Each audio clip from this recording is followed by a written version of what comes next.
They'll be calling you a radical. Fukushima breaking news. I want to give you an update on my trip to New York, on what's going on over at Fukushima. It's just report day after day after day, and everybody's just numb, drawing on themselves, don't give a fuck. It's just pointing to the Pacific all day, every day. Nothing's going to happen. Nothing's going to do anything. They're just going to roll the dice and take the fucking chances. I want to talk about my trip to New York and everybody that showed up at Washington Square and our walk. Sorry for making everybody walk so far.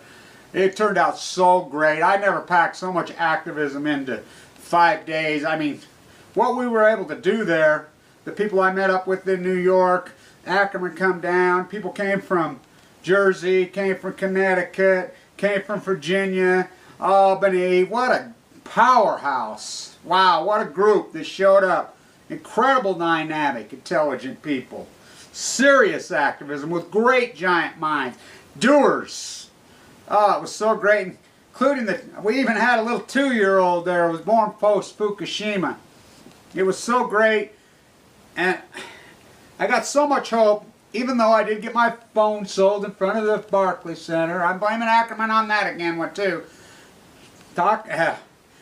Now tell me this, all you New Yorkers, who in their right mind would own a car in that city?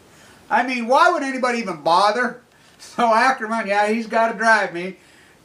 Listen to GPS, turn left now. That's a one-way. Turn left now, one way. I mean, I don't know how 9 million people a day aren't killed for those godforsaken things. But in Brooklyn, I walked around the corner on Sunday morning, just going for my walk, and church was in session. This young African-American man comes out.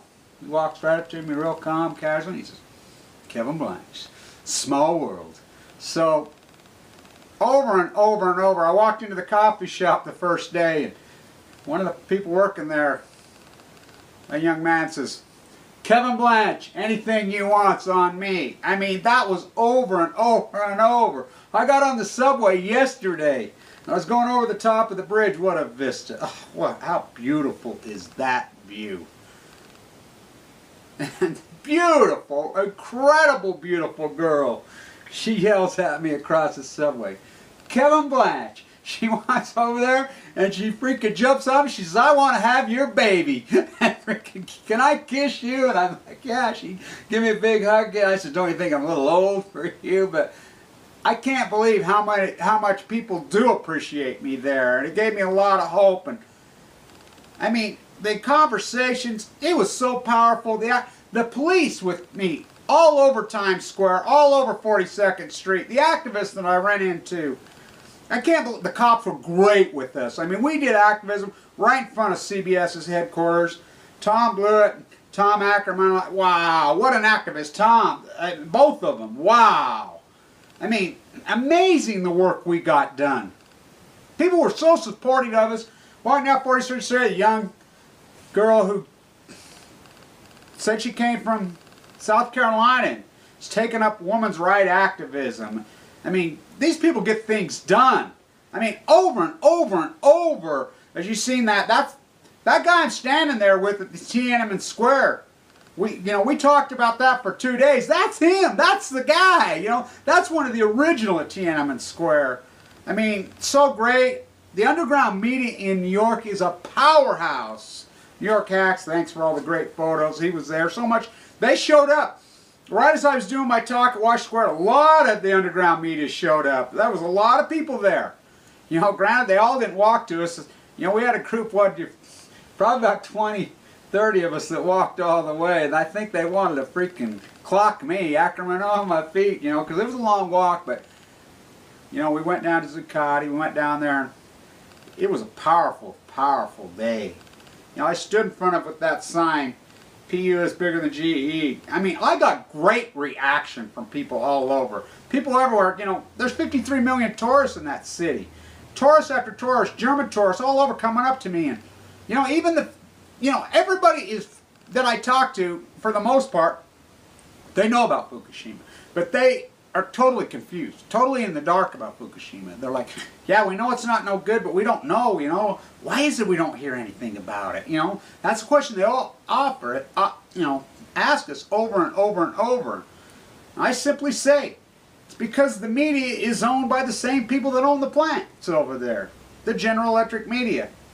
I ran into a guy yesterday. They were juggling in the park. I was in Bryant Park. By the way, the New York City Library. Oh, wow. I don't know if anybody's been in there, the public art at 42nd Street. My God. It's like you're being able to do research in the Metropolitan. I mean, it's that nice.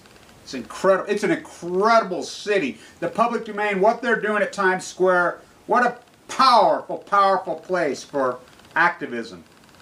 I got so much activism, I can't believe what we were able to get done in those few days. It was a walk, and we talked. We had attorneys there. We had media there. We had powerful doers. A lot of young, bright people. And we talked, and we strategized, and we organized. You know, a lot of people know the Indian Point licensing rent out. People are somewhat aware of that in New York. They are aware. And for the most part, that city's amazing as far as people's minds. You can have conversations with them, and we can make a difference, but people just are starving for information. They just don't know. And how could they possibly know? Where are they going to gather it? You know, unless they've stumbled on one of our YouTube sites, it's impossible for them to know. There's no print media out there. There's no media out there, but we're breaking that. We are. Some of the people I hooked up with, you know, you wouldn't believe some of the people I hooked with, and we have a lot of things going underground. I mean, right now, right as I speak, there's a lot of powerful things that came out of this. This is happening. You know, people can deny it and say, oh, you know, I got on the plane with this guy and he started the same old shit with me about, well, God. You know what he said to me? You know, and I told him what I was doing in New York, blah, blah, blah. And he's like, well, how many people has it killed? And it hasn't killed anybody. And I said, really? You're going to fall for that bullshit, huh? Fuck, go watch Fox News and fucking more. I says, it's killed fucking well over 500,000 fucking people to the fucking date, right now. You know, I guess it's not right in your face at Fox News to people's heads. Cancer's spiking all over, fucking horrific stories, but the thing that I learned from this trip, people are listening to me. They're listening to us. This is so organic and it's so amazing. This is amazing. What is going on with this little group is so amazing because we're funded by no one. We don't have any money. And here's these groups that got millions of dollars. Here these artists are selling art for hundreds of thousands of dollars. And here we're getting zero from anybody. It's so upside down. It's so organic. It's so real. It's so counter to what's going on. And when people come up to me like that, I mean, people around here, they have no clue what my activism is. When you would think we're the cancer, autism capital of the world, it just shows you what American culture is. Where you should be aware, you're not aware. Yet, I could walk the streets in Brooklyn and people come up to me. You know, and very concerned. There's a lot of great spirituality, righteousness that people trying to wrap their minds around. You know, what I was doing, I got into the cage and we talked about that with the beet juice. You know, we worked on that for a long time. You know, I sit in there for a long time. You know, that was the second time I went in. A lot of people, they just look at you. You're like, you know, Grand Central, I'm doing activism in there. You know, Tom could tell you, at CBS, ABC, NBC, we stand there, people walk up to us, and it's just like a drooling, dubbering stubber. Well, what do you think about drinking the blood of Chinese? What? Huh? Your phone's made by slaves. What? Huh? What? I saw you in that cave. What are you crazies doing? Why they're on their cell phone? You know, and these people from all over the world. People are totally fucking clueless. No morality. No fucking logic, no fucking nothing. It is fucking... Go all the way back to the very beginning of thought. Who would believe that it could possibly come to this? People are totally out of fucking mind, out of respect, they don't give a fuck.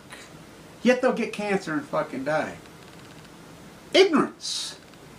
Oh, did I name this? As Thomas Acker says, you threw the blanket over the whole thing. I think it now. Oh, did I name it right, post-ignorance. Fukushima is ongoing. There's absolutely nothing fucking going on. Nobody's even trying. Everything is just fucking... I mean, it's beyond a fucking joke. It's some kind of epic fucking bizarro fucking whacked out fucking time in America that is beyond explanation.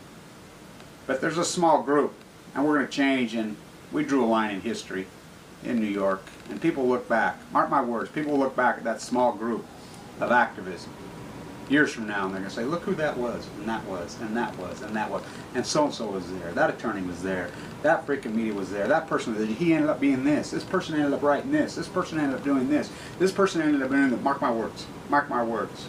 It is exactly what I had hoped. I didn't know. I was very nervous about it. Did it turn out everything that I hoped? Then some. Then some. We've got that flame burning. We got the fire going in New York City. I plan to go back there very soon. And we're going to set up shop with our activism right at Times Square is what we're going to organize. We're going to set up some serious activism right there with the media and with the people. We've got some people working on it right now.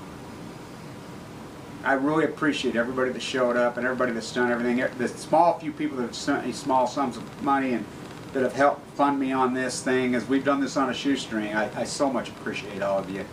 But you know what? This is historical, and what we're doing is so important. And you know what? It is working. I saw it right in my face. It's working. Stay doing what you're doing. Stay focused, and I'll keep going. You're stuck with me. Stay untuned.